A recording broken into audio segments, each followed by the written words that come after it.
Hello, everyone. I'm Major Garrett in New York. Tonight on America Decides, Musk's role. We have been told, this was from the White House, that he was a temporary employee, that is to say Elon Musk, on duty for about 6 months, special executive employee.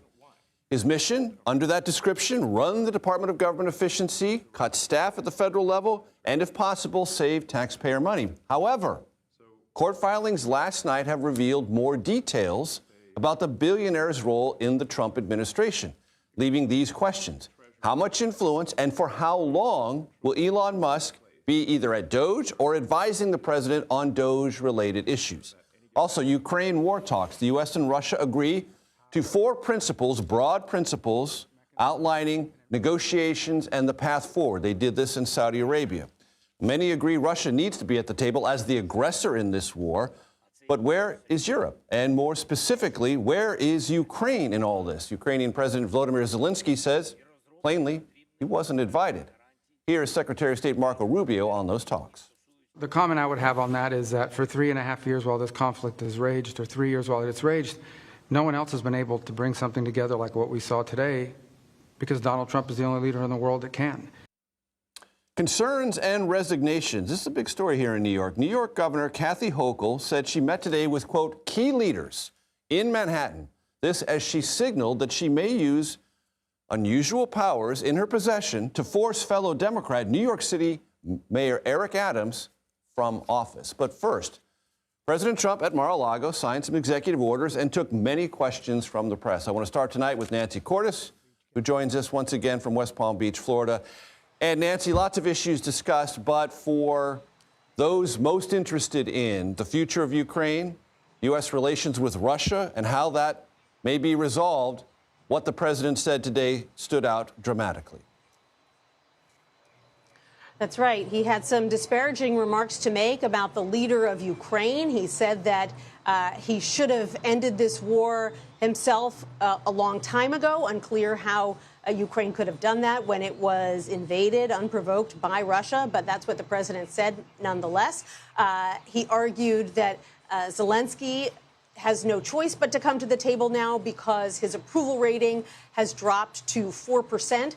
Which is not true, Major. His approval rating is about 50%. Any quick Google search could tell you that. So yet again, another piece of incorrect information from the president about this conflict. And he talked about wanting to end the barbarism in Ukraine. He said Russia wants to end the barbarism there without noting that it was Russia's barbarism that created this situation in the first place. So a lot for Ukrainians to be concerned about, if they weren't already, that this president is going into these negotiations with a friendlier eye towards the Russians and what they want to get out of the talks than what the Ukrainians are looking to get out of the talks. Whether or not that will end up being the case remains to be seen. But certainly there was nothing there in his remarks to reporters here in Palm Beach to assuage the concerns, the mounting concerns that have been expressed by U.S. allies in Europe and the Ukrainians themselves. And as you indicated, Nancy, it's possible that there could be some other strategy here. Go soft at the beginning, hard at the end. It's possible. But one of the things that concerns everyone in the Russian government, Vladimir Putin specifically, is the allegation, verified on the ground by independent researchers, that war crimes have been committed against Ukraine. And the glossing over, the sanitizing of that fact, that set of facts that indicate war crimes were committed against civilians, intentionally targeted by the Russians, in many ways either on the ground or from the air, and the sort of sense that that's not even an issue is something, regardless of where these negotiations end up, is a very key interest to the Russians. So in that context alone, what the president isn't saying may matter as much as what he is saying.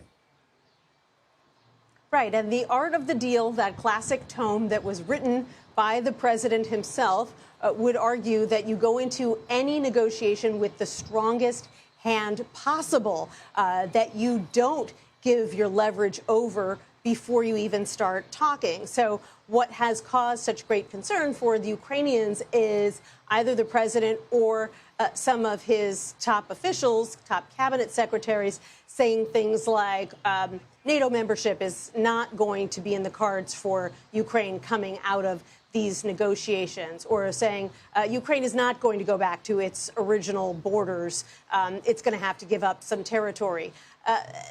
That may all be true, but a traditional approach to negotiations in the style that was laid out in The Art of the Deal would say you don't basically give away those pieces of leverage before you even begin talking. You hold your cards under the art of the deal much closer to your vest than has so far been demonstrated. Nancy Cordes in West Palm Beach, thank you very, very much.